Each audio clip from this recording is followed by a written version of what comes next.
18 horas.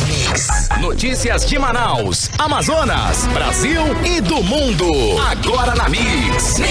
6 horas em ponto em Manaus. Boa noite pra você que está ligado na 100,7. Você que está aí na sintonia certa no melhor Mix do Brasil. Começando mais uma edição do programa 18 horas. Quinta-feira, 16 de dezembro de 2021. É o ano Carimilhão. Tudo bem? Boa noite. Boa noite, Carlão. Salve, galera. Certo. Sintonizado aqui em 100,7. Muito obrigada pela sua companhia. Boa noite pra você que está nos assistindo pelo aplicativo Humano e também pelo Instagram no @18horasnews. Você está ouvindo 18 horas. Vamos conferir os destaques do programa 18 horas desta quinta-feira. A Assembleia Legislativa repercute a derrota de Wilson Lima, que segue como réu em processo no Superior Tribunal de Justiça. A Assembleia Legislativa do Amazonas aprova hoje o maior orçamento estadual da história do Amazonas para 2022. Expectativa otimista para as vendas de fim de ano. O comércio de Manaus espera faturar mais de R$1,5 bilhão de reais com as vendas de Natal. Tribunal Superior Eleitoral define o calendário eleitoral para o ano que vem. Essas e outras notícias, os principais destaques do dia, você confere a partir de agora. Vamos juntos com você até às 7 da noite aqui no melhor Mix do Brasil, com mais uma edição do programa 18 horas.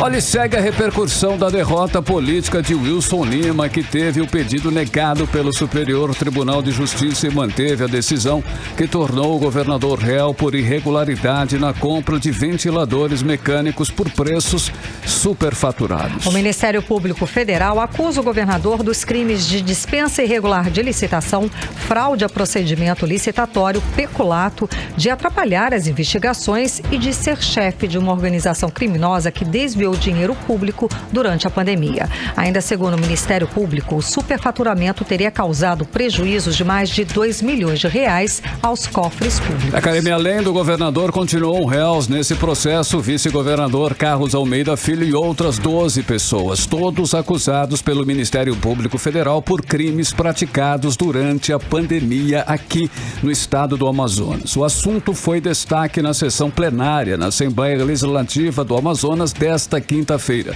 E a repórter Nathalie Moraes acompanhou a sessão e traz agora os detalhes. Confira. A Corte Especial do Superior Tribunal de Justiça rejeitou recursos contra a decisão que tornou réu o governador Wilson Lima e outras 12 pessoas. Todos acusados pelo Ministério Público Federal de crimes praticados na compra superfaturada de ventiladores pulmonares, os respiradores destinados ao tratamento das vítimas do novo coronavírus. O assunto gerou um debate entre os deputados estaduais durante a última sessão parlamentar do ano de 2021, realizada hoje na Assembleia Legislativa do Amazonas. O clima esquentou entre os deputados estaduais Wilker Barreto e delegado Péricles. A troca de insultos foi motivada pela proposta CPI da asfixia, que começou na tribuna e continuou mesmo após o fim do tempo da fala dos parlamentares. Na tribuna, Wilker voltou a cobrar os deputados sobre a abertura da comissão de inquérito proposta pelo parlamentar para investigar os atos do governo estadual durante a segunda onda da pandemia. O governador é réu, é chefe de quadrilha. Eu tô relembrando porque eu vou fechar o meu terceiro ano como deputado estadual combatendo aqui a corrupção. A nível nacional, há uma grande pergunta do que eu escutei numa CPI do Senado entre governo e oposicionistas. Mas uma coisa todos os senadores não entendem: o porquê que a Assembleia não investiga a pandemia. O porquê que só esse deputado aqui cobra a assinatura da CPI da asfixia. Em setembro, o STJ também tornou réus outras 13 pessoas, entre elas ex-secretários estaduais, servidores públicos e empresários. Por outro lado, o colegiado rejeitou a denúncia contra a ex-secretária de Saúde, Simone Papais, e contra o servidor Flávio Cordeiro nesses dois casos. A corte entendeu não haver provas suficientes para admitir a acusação.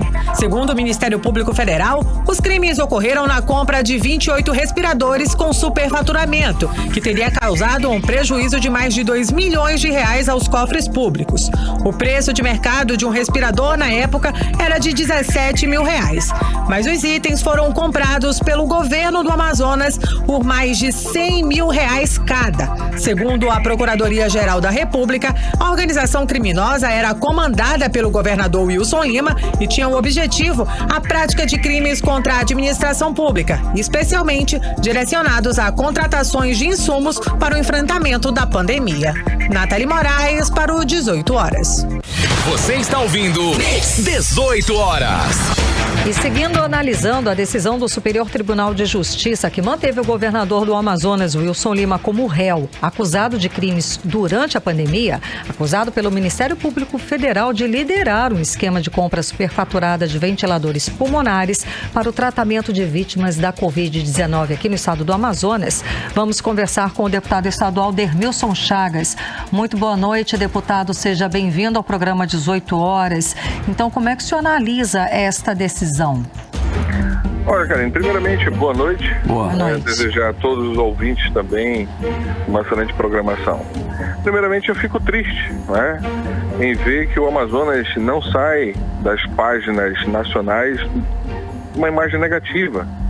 O governo, ele tentou uma manobra, né, recorrer de uma decisão onde perdeu por 11 votos, né, a 0. E ele simplesmente vai responder pelos seus atos. Aquilo que foi cometido, aquilo que foi praticado, aquilo que levou várias pessoas ao sofrimento e até à morte. O STJ acolheu a denúncia e reafirmou que ele é réu, mostrando que há culpabilidade. Infelizmente, a Assembleia aqui no Amazonas entendeu a mensagem que veio do STJ. Muitos colegas que foram eleitos para representar o povo, juraram lealdade à Constituição, falaram da moralidade e da ética, não entenderam o recado que veio do STF, onde encontra os indícios de conduta do governador. Os fatos que levaram as pessoas à morte. Infelizmente, né, a base do governo, hoje feita por 22 deputados e 2 contra da oposição, 2 da oposição, mostra que a decisão do STF simplesmente reforça aquilo que a gente vem denunciando. É lamentável, é triste, esse fato que causou uma repercussão mundial no estado do Amazonas. Simplesmente é a reafirmação de uma decisão tomada lá atrás que diz que o governador é culpado pelas mortes que ocasionou com o superfaturamento dos ventiladores, que não são respiradores. Ok, deputado, existe ainda a possibilidade do governador ser cassado? Existe a possibilidade. Tem mais de 15 pedidos de impeachment na Assembleia. Agora, a responsabilidade é do presidente, que tem nas suas mãos o poder de avocar, de chamar os processos e botar no plenário para saber se há admissibilidade ou não. Ou melhor, a admissibilidade quem dá a Procuradoria da Casa, e ele botando para a Procuradoria analisar, com certeza vai ter admissibilidade, sim, e aí vai ter que jogar para o plenário para formar a composição para impeachment o governador. Essa situação ela não ficou esquecida, não está esquecida, até porque a oposição, nós da oposição, estamos sempre reavivando os fatos que aconteceram no Amazonas e cobrando do presidente o posicionamento para a instalação da CPI, como também cobrando os impeachments que estão arquivados na Assembleia Legislativa. Na prática, deputado, o que falta para desengavetar um desses pedidos de impeachment? Depende exclusivamente do presidente, né? Então, é ele que tem a prerrogativa, não são os deputados. É ele que faz a pauta, é ele que vê quais são os projetos que podem ser levados ao plenário. Então, é uma prerrogativa exclusivamente dele. Eu entrei com uma ação na Justiça pedindo para que a Justiça obrigasse, né, o presidente da Assembleia a botar em pauta os pedidos de impeachment, mas infelizmente fui vencido, entenderam que não deveria ter essa intervenção, Houve lá no Congresso Nacional, tanto é que instalaram a CPI, obrigando o Legislativo, no caso o Senado, a abrir a CPI. Né? Nesse caso, é a mesma coisa, obrigando a Assembleia a dar uma data para saber quando é que vai botar os projetos do governador para ser analisado, para ver a sua admissibilidade. Ok, deputado, essa compra superfaturada dos ventiladores pulmonares foi assunto também na CPI da Assembleia, né? Na sua opinião, existe outro ponto tão grave quanto esse que também merece uma punição? Existe sim. Bora olhar para a SEDUC. A SEDUC simplesmente tem muitos fatos ali relevantes para poder ser revirados. Como é que ficou, né, a questão do Dantas? O que o Tribunal de Contas fez? O Ministério Público investigou aquele fato que ele disse que pagava 20 mil reais de propina a um político. Né? Quem são essas pessoas? Né? O Dantas não poderia ter ficado como ficou até agora. Nós temos kits que são comprados superfaturados em 2019, que em 2021 o preço é mais baixo. Nós temos licitações de transporte escolar que não funciona a contento. Tem a questão do Fundeb, reforma das escolas, que não acontece.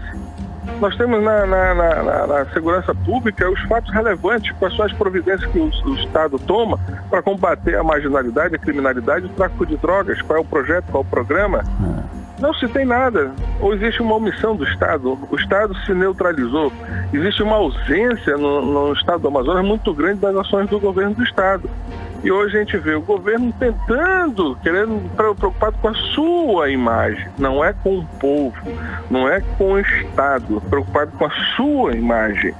E isso está muito ruim para poder não aceitar o que ele, da forma que ele está fazendo. O desespero dele está piorando a situação cada vez do nosso Estado.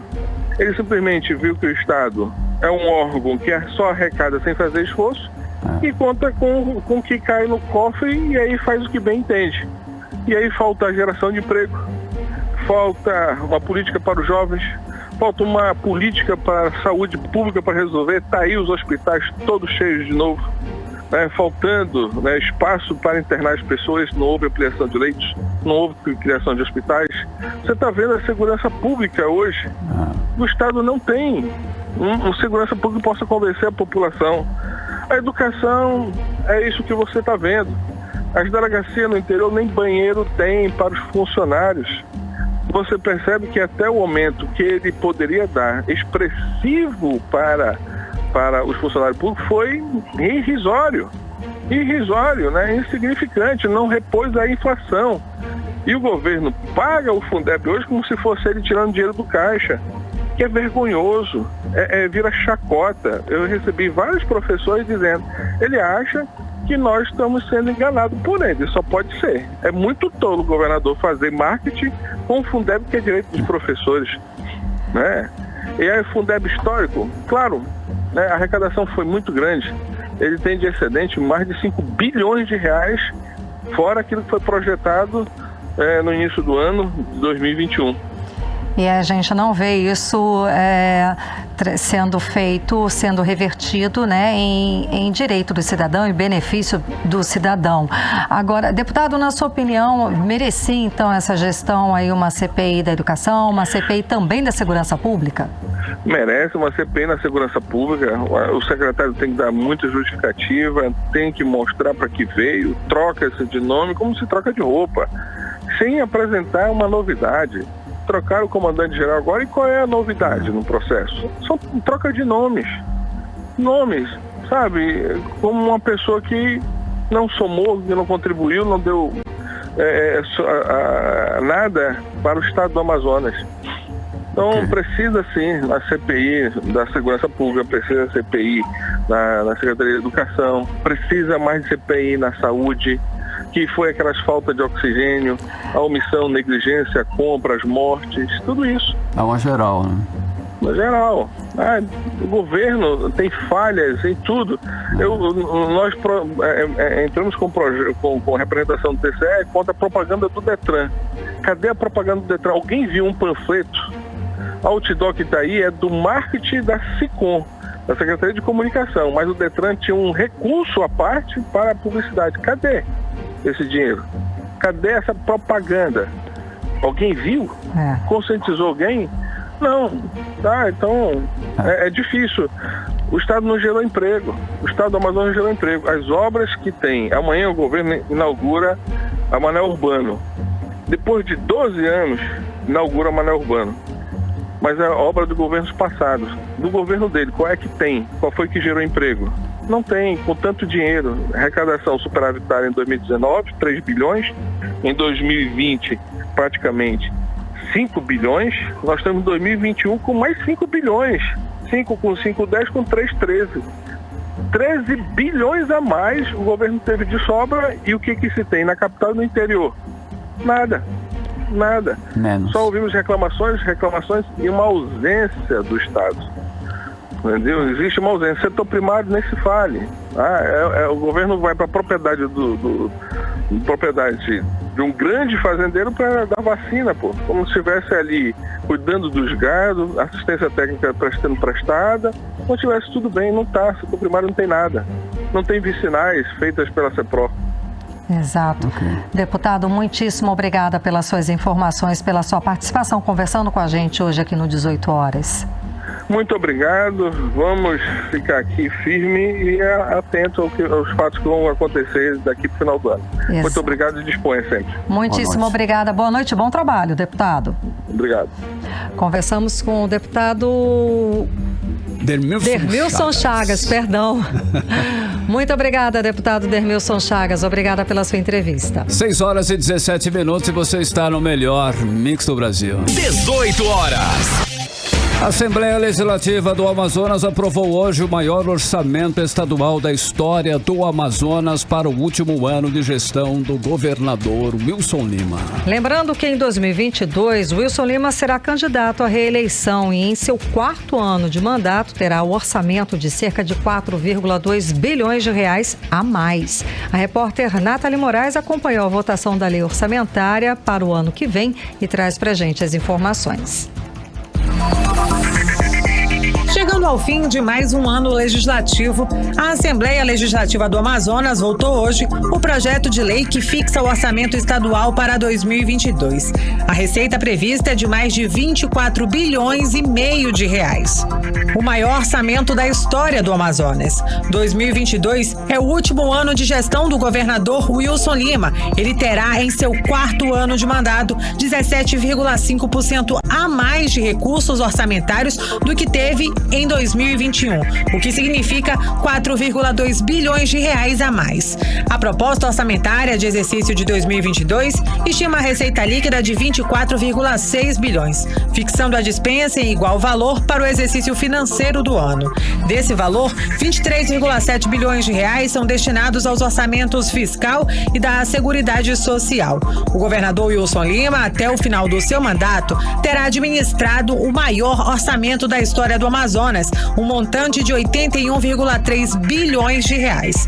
O deputado estadual Álvaro Campelo destacou a falta de investimentos na saúde e segurança pública do Amazonas. Com essa arrecadação recorde, o Amazonas espera que haja investimento maciço em saúde, principalmente depois do trágico episódio da pandemia, e em segurança pública. Hoje nós temos visto o avanço das facções criminosas na capital e também no interior. Obviamente que não se pode esquecer da educação, do setor primário, que são fundamentais para o desenvolvimento do nosso estado. Desde o ano de 2019, o estado vem batendo sucessivos recordes de arrecadação de impostos.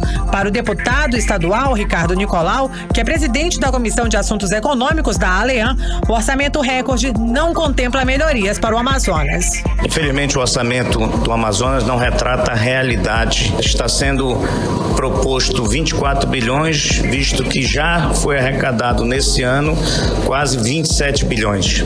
Então, não retrata a verdade, vira uma peça fictícia, porque dá o poder ao governo em remanejar e suplementar em 40%.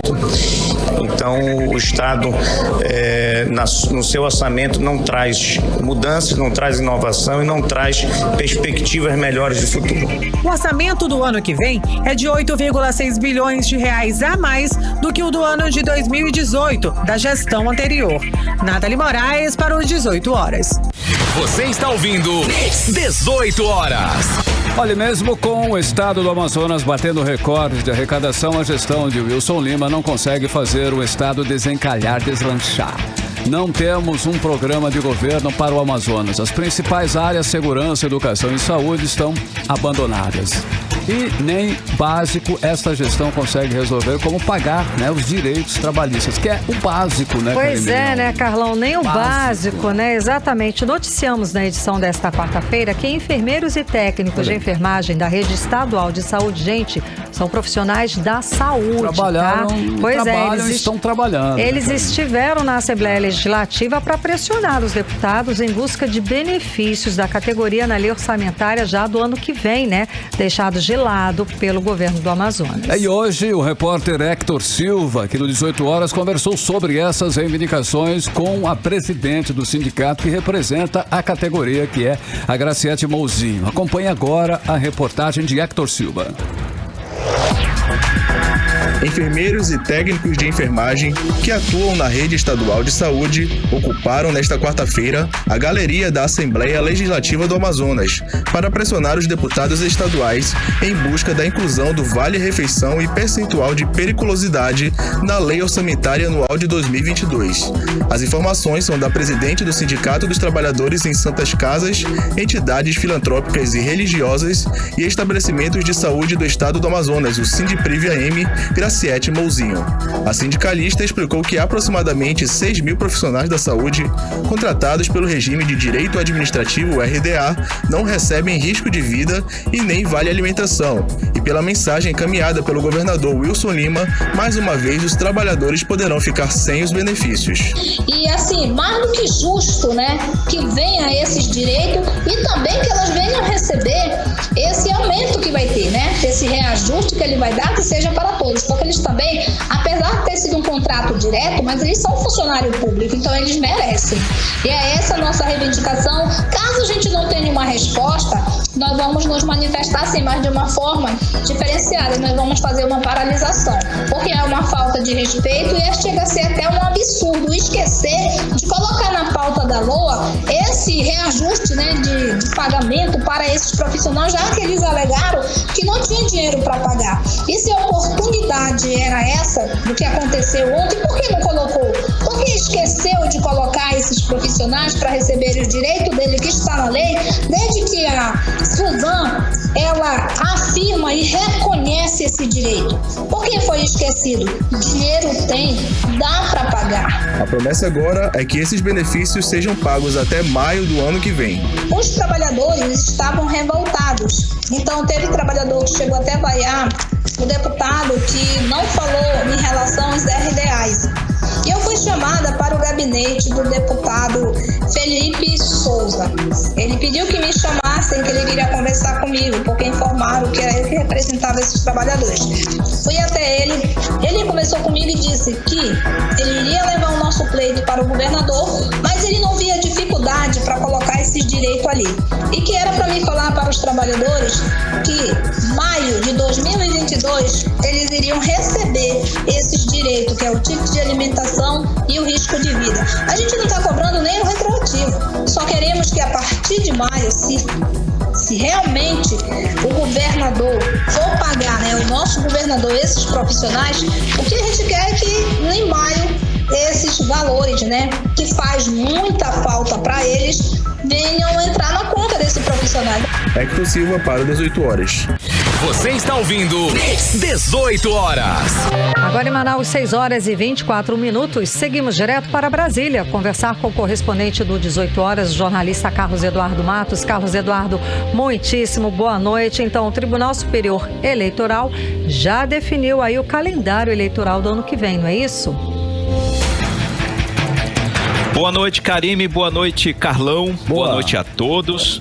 Hoje, o TSE definiu o calendário eleitoral do ano que vem. No dia 2 de outubro, será o primeiro turno das eleições. Os brasileiros irão às urnas votar para presidente, governador, vaga para senador, deputado federal e deputado estadual. No dia 30 de outubro, vai ser o segundo turno de votação, caso, eventualmente, a disputa para presidente e governador fiquem indefinidas no primeiro turno. As datas correspondem ao primeiro e ao último domingo do mês, conforme prevê a Constituição. Aí vem o calendário, Karime. A partir do dia 1º de janeiro, fica proibida a distribuição gratuita de bens, valores ou benefícios por parte da administração pública, exceto em casos de calamidade pública, de estado de emergência ou execução orçamentária do exercício anterior. No dia 3 de março, começa o período da janela partidária, onde os políticos poderão mudar de partido para compor as suas coligações. Essa fase vai até o dia 1º de abril. E até o dia 2 de abril, governadores, prefeitos e o presidente da República deverão renunciar a seus mandatos para serem candidatos. No dia 15 de maio, começam as campanhas de arrecadação de recursos por meio de financiamento coletivo. A partir do dia 30 de junho, as emissoras de TV e de rádio estarão proibidos de veicular programas apresentados por pré-candidatos. E no dia 5 de agosto, Karime, é o último dia para a realização das convenções partidárias, aquela festa enorme que os partidos fazem nos centros de convenção, aquele bandeiraço. Não sei como vai ser, né, por causa da pandemia, não sei, até lá tem muito chão aí, muito tempo, né, não sei se vai estar liberado, como é que vai ser. Mas vai ter, é o último dia para ter festa, a festa das convenções. E o dia 15 é o último dia para registrar a candidatura. E no dia 16, o dia seguinte, começa a propaganda partidária no rádio, na TV e na internet. A propaganda eleitoral vai até o dia 1º de outubro. Pouco a pouco, então, o cenário eleitoral vai se pavimentando. O TSE, então, com a abertura desse calendário, abre caminho para essa disputa eleitoral. Karime, Carlão. Bom, falando em calendário eleitoral, Cadu, temos uma nova pesquisa aí já com relação às eleições de 2022? Tem sim, Carlão. Saiu mais uma pesquisa de intenção de voto, dessa vez da Datafolha, realizada entre os dias 13 e 16 de dezembro desse mês, na qual foram entrevistados 3.670 pessoas. Essa pesquisa também aponta uma liderança folgada do ex-presidente Lula, que lidera com 48% dos votos válidos. O presidente Jair Bolsonaro segue em segundo lugar, com 22%. Sérgio Moro aparece com 9%, e Ciro Gomes, 7%. Brancos e nulos somam 8%, mais do que Sérgio Moro, até o momento o principal nome da terceira via. A pesquisa Datafolha, Carlão, destaca a performance de Sérgio Moro, porque já Lula e Bolsonaro ali nas duas pontas, isso aí não é novidade, né? Mas a pesquisa destacou ali a performance do Sérgio Moro, que desde quando ele se filiou ao Podemos, ele vem liderando a corrida pela terceira via, tirando votos de Bolsonaro e de Ciro Gomes. Ele caiu um pouco nas intenções de voto. Antes ele tinha 12%, agora tem 9%. Mas ainda segue na ponta dessa disputa de quem vai representar o grupo que não vota nem Lula e nem Bolsonaro. Ele está performando bem, principalmente nos estados do Sul e do Sudeste. Ciro Gomes apareceu bem nessa pesquisa. Ele que sofreu com a arrancada de Sérgio Moro, ele voltou a aparecer. Ele vem sendo cortejado pelo ex-presidente Lula. Na verdade, Carlão e Karime, o PT quer que Ciro Gomes renuncie à candidatura dele para apoiar Lula, para que a chapa tenha mais força lá na frente com o apoio do PDT. E falando em Lula, Carlão, a composição da chapa Lula e Geraldo Alckmin pode se tornar realidade, viu? A gente falou sobre isso ontem. Sim. Tá vingando, parece. O ex-governador de São Paulo, Márcio França, que nos bastidores, ele é do PSB, mas nos bastidores ele é uma importante liderança política, ele disse hoje que a chance de formar a chapa Lula-Alckmin é de 99%. A aliança é tratada pela imprensa como líquida e certa, mas o PT não confirma essa informação. Aliás, não confirma, desconversa, né? A palavra certa. A gente conversou com exclusividade com o deputado federal Paulo Pimenta, do PT, do estado do Rio Grande do Sul. Ele é líder do partido na Câmara dos Deputados e vamos ouvir o que ele disse pra gente com exclusividade. O presidente Lula ainda não anunciou se efetivamente será candidato a presidente. E ele pretende amadurecer essa ideia até março, dialogando com diversos setores da sociedade, no sentido de pensar uma proposta de programa para o país, mas também um leque de forças políticas que possa dar sustentação a esse programa. Quando o presidente Lula foi eleito, José Alencar era o vice. Nomes como Roberto Rodrigues, Furlan, Meireles demonstram que o presidente Lula é um homem de diálogo, que dialoga com o centro, que dialoga com os setores democráticos, e não obrigatoriamente o Alckmin precisa estar na chapa para fazer parte desse esforço de defesa da democracia, de defesa das instituições. Agora, definição de nomes e de chapa é uma coisa que vai ficar para março. A gente acompanhou a fala do deputado federal Paulo Pimenta, do PT do Rio Grande do Sul, que falou com exclusividade pra gente aqui do 18 horas, não é, Carlos Eduardo? Isso, Karime. Na verdade, ele tá ganhando tempo, né? Sim. Claro que ele não vai deixar pra massa, ele vai anunciar bem antes, porque precisa ganhar força essa chapa. Mas nos bastidores, né, todo mundo tá dizendo aí que vai dar certo, que vai pra frente, né?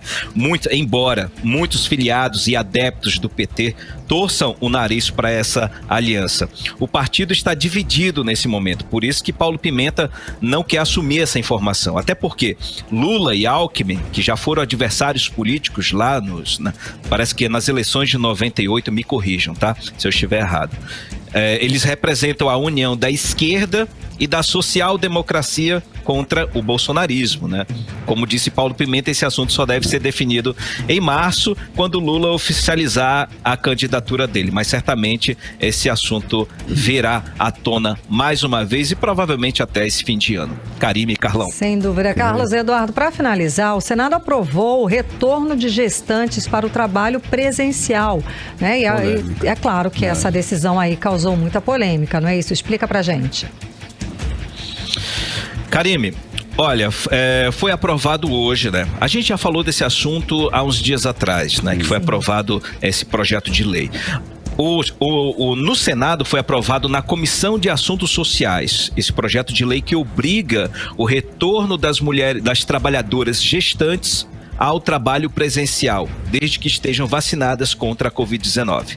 Esse projeto vem causando polêmica desde quando passou pela Câmara, mas é uma pauta que vem sendo capitaneada pelos empresários, principalmente pelos empresários do comércio, que estão tendo prejuízo ao contratar outro trabalhador, para substituir a gestante, que foi afastada preventivamente por causa da pandemia. Acontece o seguinte, Karime, para explicar para os nossos ouvintes. Quando começou a pandemia, foi aprovada uma lei, né, que encaminhava as trabalhadoras grávidas de forma preventiva para o trabalho home office. Os empresários eram obrigados a contratar um substituto, ou seja, uma despesa a mais. A vacinação começou, ela segue avançando, mas não houve uma atualização na lei para dizer quando essa grávida irá retornar. E lembrando que são várias atividades que elas atuam, né? São atividades braçais, atividades do comércio, tem atividade de escritório, enfim. Essa lei que foi aprovada, ela permite que essas trabalhadoras que necessitem da atividade presencial retornem a essa atividade para que o empresário tire essa despesa, né? E para as trabalhadoras gestantes que se mantiverem no trabalho home office, hoje foi aprovado, o plenário do Senado aprovou um projeto de lei que garante o pagamento do salário maternidade às trabalhadoras grávidas que não puderem fazer o trabalho, que só puderem fazer o trabalho à distância. Ou seja, esse texto, ele permite que o governo pague essas mulheres grávidas que estão afastadas. Ou seja, se elas exercerem uma atividade que não necessite da atividade presencial e o empresário não quiser mais pagá-la, ele pode recorrer ao auxílio maternidade para que ele possa tirar essa despesa. Então tem esses dois contextos que estão acontecendo no Senado Federal. Isso é uma pauta importante e polêmica, Karim, porque são dois lados da história. O primeiro, o lado do empresário, que tem essa despesa, né, que a lei não está sendo atualizada de forma para que ele possa não ter despesas.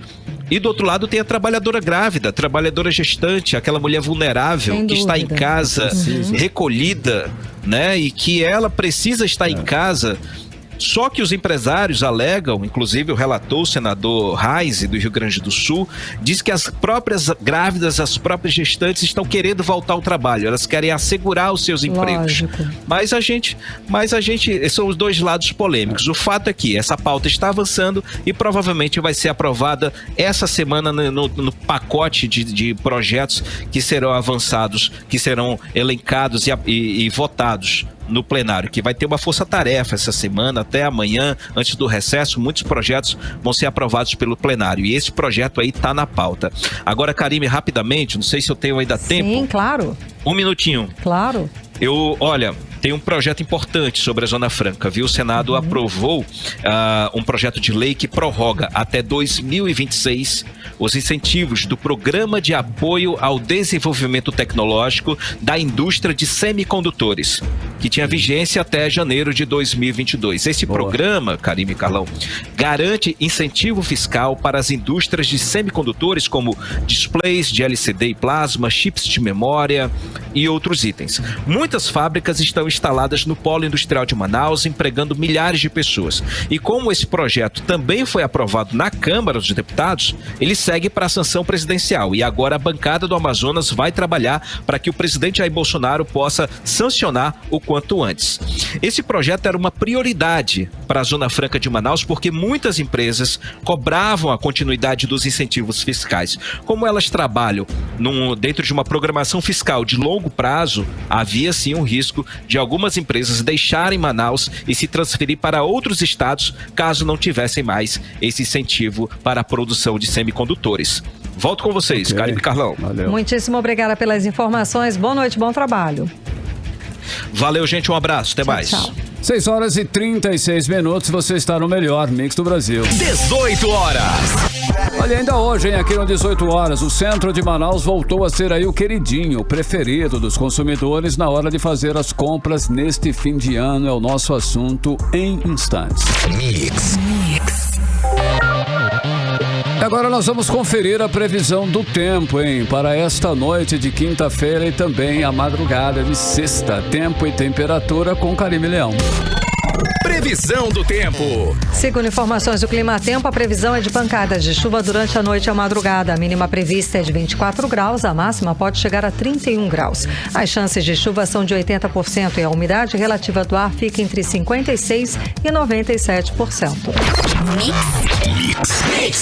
Hoje o deputado Wilker Barreto subiu à tribuna para criticar o deputado delegado Péricles por não cobrar a instalação da CPI da asfixia, Karime. Pois é, Carlão. Segundo Wilker Barreto, essa CPI terá papel importante na investigação dos gastos do governo do Amazonas durante a pandemia. A repórter Artemisa Gadelha tem mais informações a respeito deste assunto. Boa noite, Artemisa. Explica pra gente essa história. Olha, até bate-boca entre os deputados, o Wilker Barreto do Podemos e o delegado Péricles do PSL. Boa noite, Carlão. Boa noite a todos os ouvintes do 18 horas. Olha, tudo começou quando o deputado Wilker subiu à tribuna da Assembleia Legislativa do Estado do Amazonas e chamou Péricles de pai desnaturado por não cobrar a instalação da CPI da asfixia para investigar os gastos do governo do Amazonas durante a pandemia. Vamos acompanhar, então, a fala do deputado Wilker na tribuna. Ao fundo, inclusive, Karime e Carlão, é possível ouvir aí a voz do deputado Péricles discordando dele. Cadê a CPI da asfixia? Vossa Excelência, como pai da CPI é um pai desnaturado que põe o filho do mundo no crime.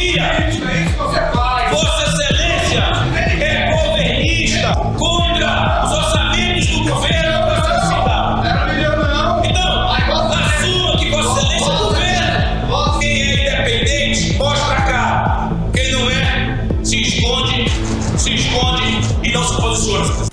Você está ouvindo 18 horas. Aí, né? O bate-boca não parou por aí. Olha, eles continuaram, inclusive o presidente da casa, Roberto Cidade, suspendeu os microfones por 2 vezes, mas não adiantou. Eles continuaram com esse bate-papo, quer dizer, esse embate, né? Esse embate, né? Assim que o Wilker desceu da tribuna. E eles continuaram durante o plenário, viu? Segundo o Wilker Péricles, que é autor da CPI da asfixia, não está pressionando o parlamento. Eu conversei, inclusive, com o deputado Wilker Barreto sobre esse assunto. Vamos acompanhar, então, a fala dele? A CPI da asfixia é uma CPI, em primeiro ponto, de respeito ao povo do Amazonas, pelo que foi a segunda onda e a crise da asfixia. Eu fico praticamente sozinho, e algumas vezes com o Demilson, certo? Cobrando e lembrando o parlamento estadual da importância do que é abrir essa CPI. E o próprio autor, certo, da CPI não cobra, não fala. Se tu pegar o ano de 2021 todinho, ele não cobrou 10 vezes da tribuna. Vamos dar certo que é de César, o deputado Sinésio, até sair a CPI da energia, cobrava todo dia. Certo. E eu fico todo santo dia que Deus me deu, eu lembrei essa casa da importância da CPI da asfixia. Eu cobrei o posicionamento dele porque é um posicionamento governista. Só recapitulando a memória de vocês, lembra que nós tínhamos a CPI da pandemia, tinha 7 assinaturas, era mesmo do Demilson.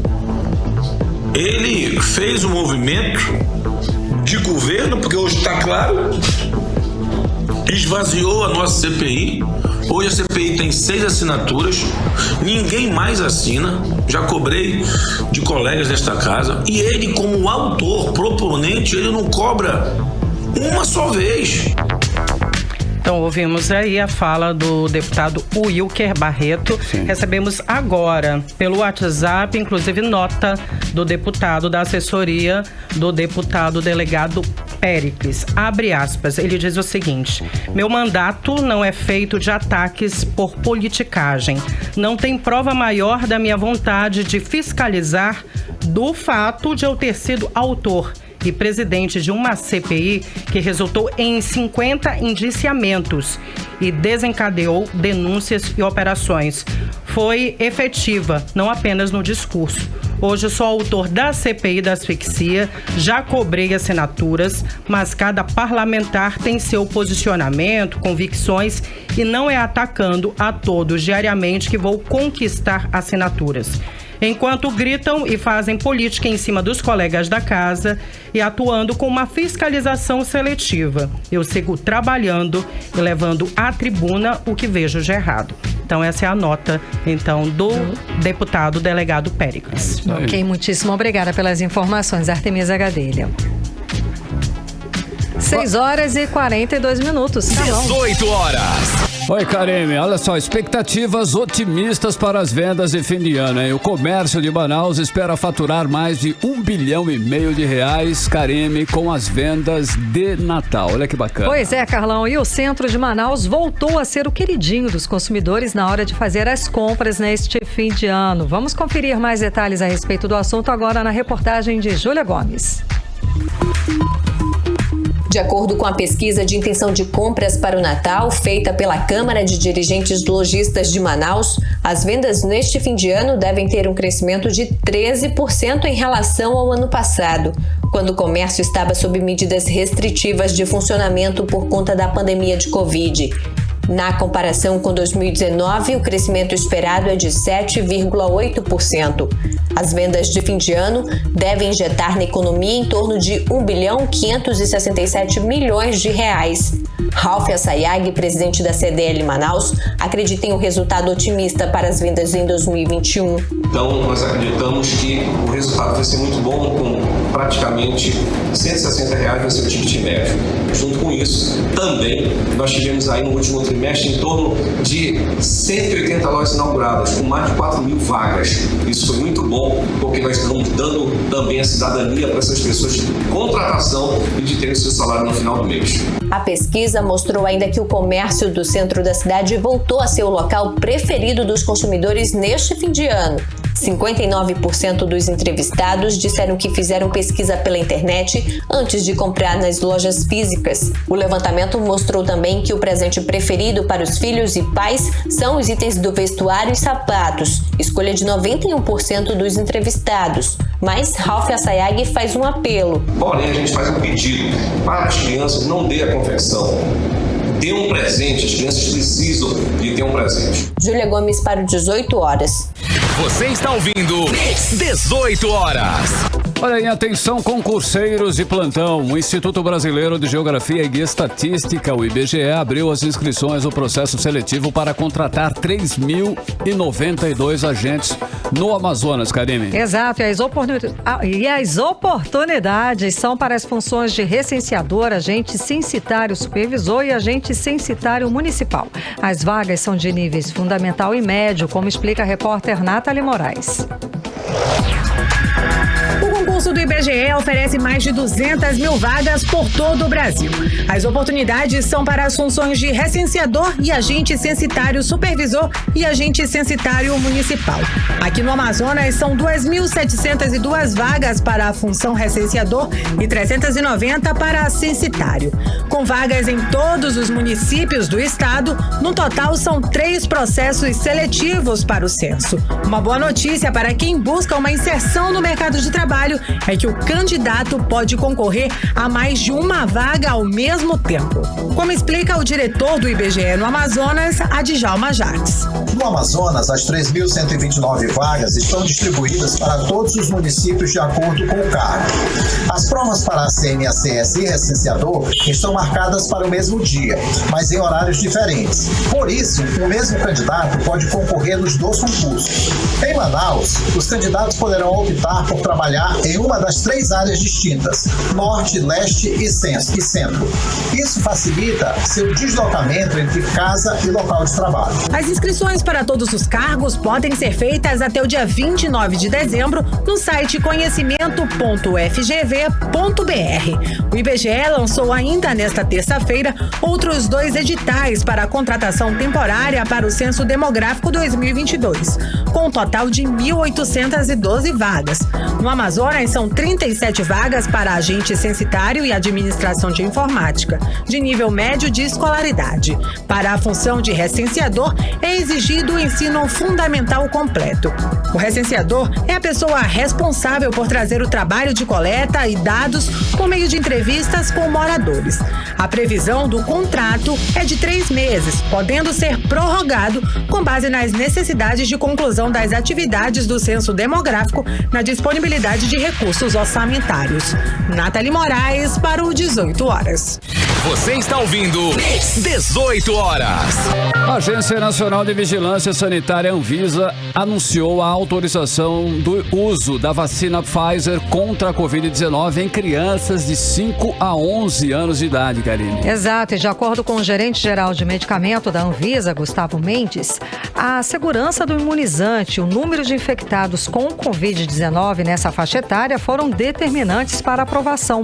As vacinas aplicadas nas crianças equivalem a 1/3 da dose usada nos adultos. Ainda não foi determinada a data que a vacinação vai começar para essa faixa etária, porque o Ministério da Saúde ainda não tem disponível os imunizantes liberados pela Anvisa. E falando sobre Covid-19, um estudo mostrou que a variante Gama, predominantemente durante a segunda onda de Covid aqui no Amazonas, provocou mais mortes em jovens e mulheres no estado. O estudo foi feito por pesquisadores brasileiros a pedido da Fundação de Vigilância em Saúde do Amazonas após observar um acelerado número de casos novos, hospitalizações e mortes pela Covid-19 a partir da entrada da variante Gama, conhecida na época como P1. Os detalhes na reportagem de Júlia Gomes. Um estudo produzido por pesquisadores brasileiros apontou que a variante Gama, identificada inicialmente em Manaus em novembro de 2020, provocou mais casos graves e mortes pela Covid em jovens e mulheres no Amazonas. Daniel Barros, epidemiologista de carreira da Fundação de Vigilância em Saúde no Estado e atual diretor técnico da FVS, participou do estudo e explica que, na época, ao se observar um acelerado número de casos novos, hospitalizações e óbitos pela Covid, a partir da entrada da variante Gama, conhecida até então como P1, era preciso saber como ela poderia afetar outros grupos populacionais. Ele lembra ainda que, na ocasião, já sabia-se que a doença afetava principalmente pessoas de 60 anos ou mais e pessoas com comorbidades, como diabetes e hipertensão. Então, a Fundação de Vigilância em Saúde convidou diversos pesquisadores, parceiros, para realizar estudos que pudessem nos ajudar a conhecer o perfil de transmissibilidade e de mortalidade causado por essa nova variante. Além da Fundação de Vigilância em Saúde do Amazonas, a pesquisa contou com epidemiologistas dos Institutos Butantan e Evandro Chagas, pesquisadores da Faculdade de Medicina de São Leopoldo, de Campinas, e da Universidade Federal do Ceará. Os pesquisadores analisaram dados do Sistema de Informação de Vigilância Epidemiológica da Gripe, plataforma que também registra casos e óbitos relacionados à Covid-19, e compararam 2 períodos de pico de casos no Amazonas, entre abril e maio de 2020 e janeiro de 2021, quando predominou a variante Gama, como explica o epidemiologista Daniel Barros sobre os resultados obtidos no estudo. Nós realizamos um estudo que permitiu verificar que na segunda onda da Covid-19, quando houve ali a prevalência dessa nova variante Gama, houve um aumento do número de casos e óbitos em pessoas de todas as faixas etárias e de ambos os sexos, mas houve um aumento proporcional maior na população mais jovem. E também houve aumento na proporção de óbitos em mulheres e pessoas sem comorbidades.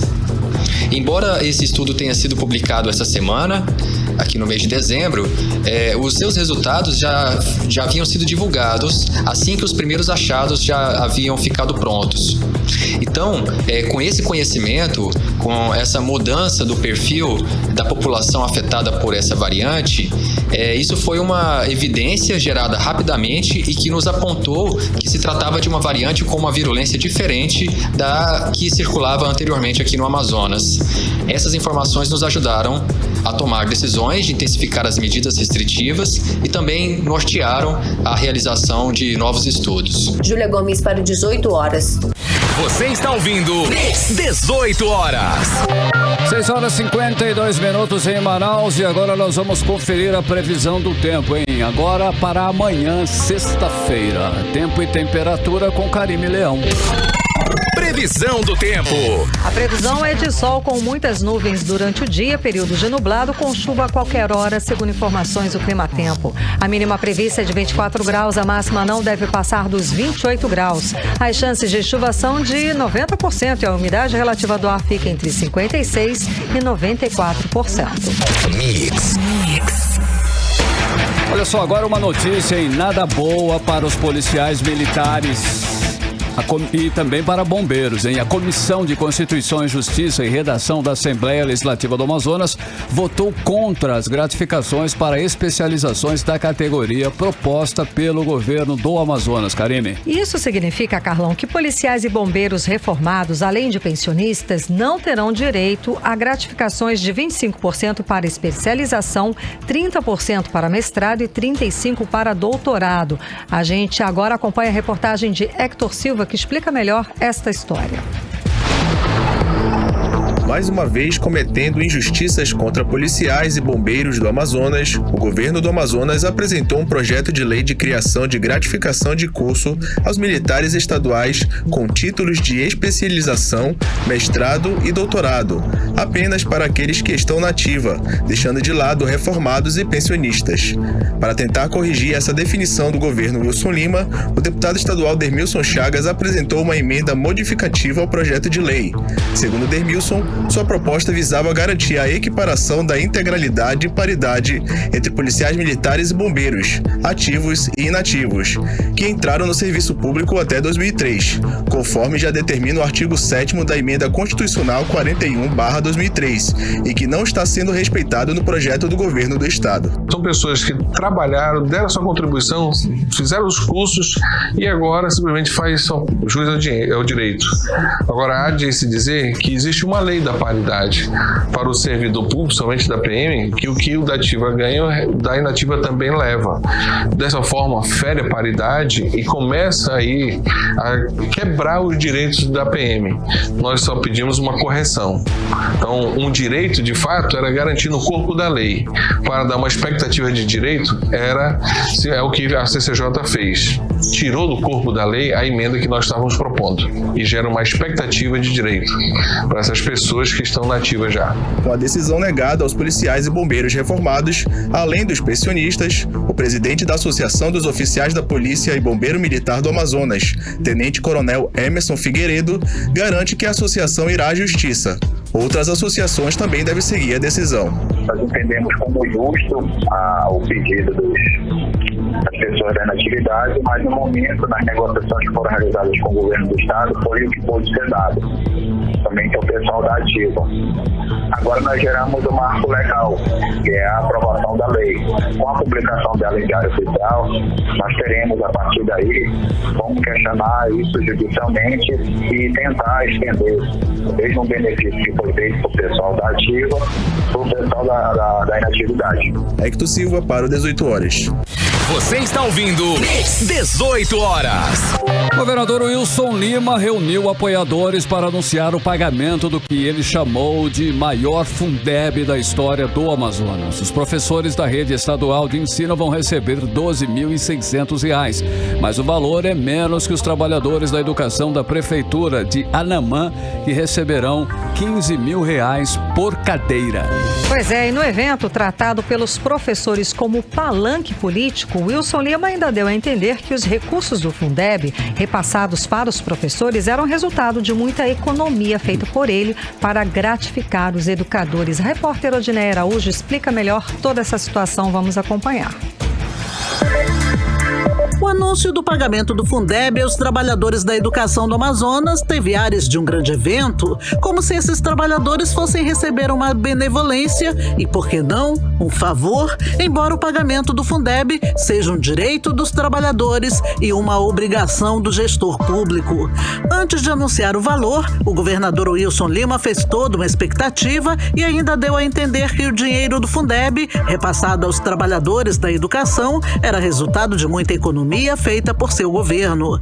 Aqui nesse envelope está o resultado do trabalho de muita gente, do esforço que nós fizemos, do corte de gastos, da contenção de despesas, para que a gente pudesse valorizar uma categoria que é fundamental para pavimentar um caminho seguro para as nossas crianças e para os nossos adolescentes.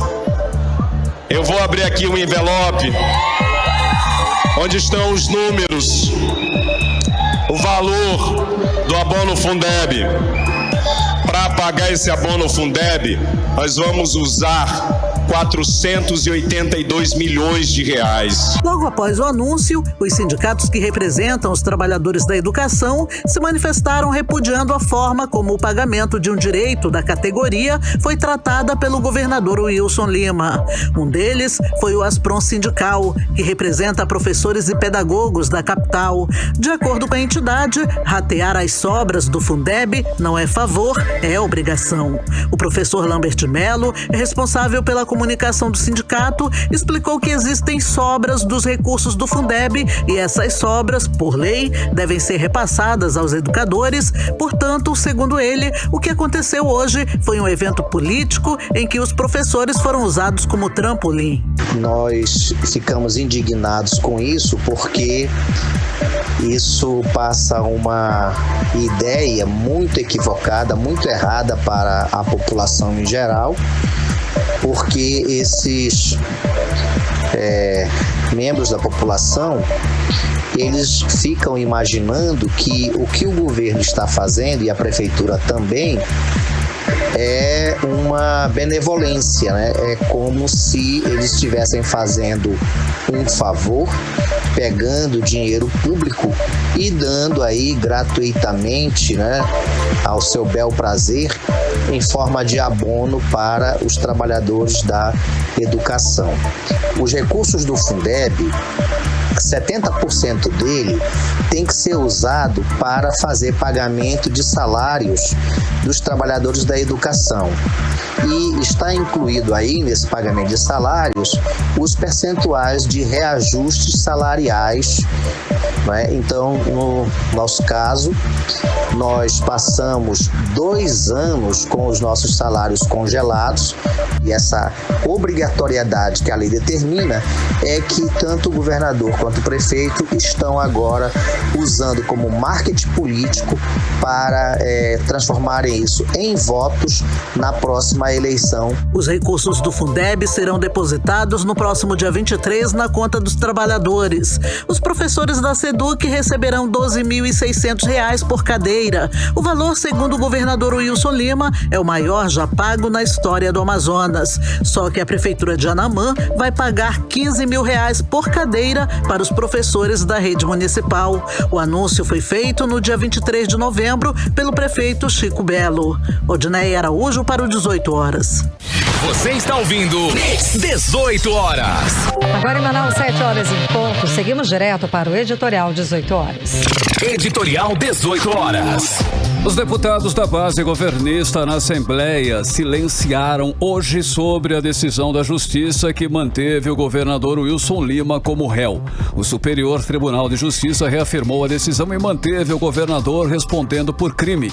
Ele é acusado pelo Ministério Público Federal de comandar um esquema de compra superfaturada de respiradores em uma loja de vinhos. O silêncio dos deputados tem pelo menos 2 significados. Um, pode ser que estejam evitando dar repercussão à notícia negativa sobre o seu líder político, o que é impossível, já que o fato foi noticiado nacionalmente. Outro significado, esse mais importante, pode ser o de que estão se esquivando de defender o próprio líder. Em silêncio, os deputados governistas podem estar priorizando as suas próprias reeleições em detrimento da reeleição do governador. Mas como diz o ditado popular, nesses casos de silêncio, quem cala quase sempre consente. 18 horas. 7-1, Karime Leão, boa noite. Boa noite, até amanhã. Até amanhã. Você ouviu 18 horas. As notícias do Brasil e do mundo. De volta amanhã.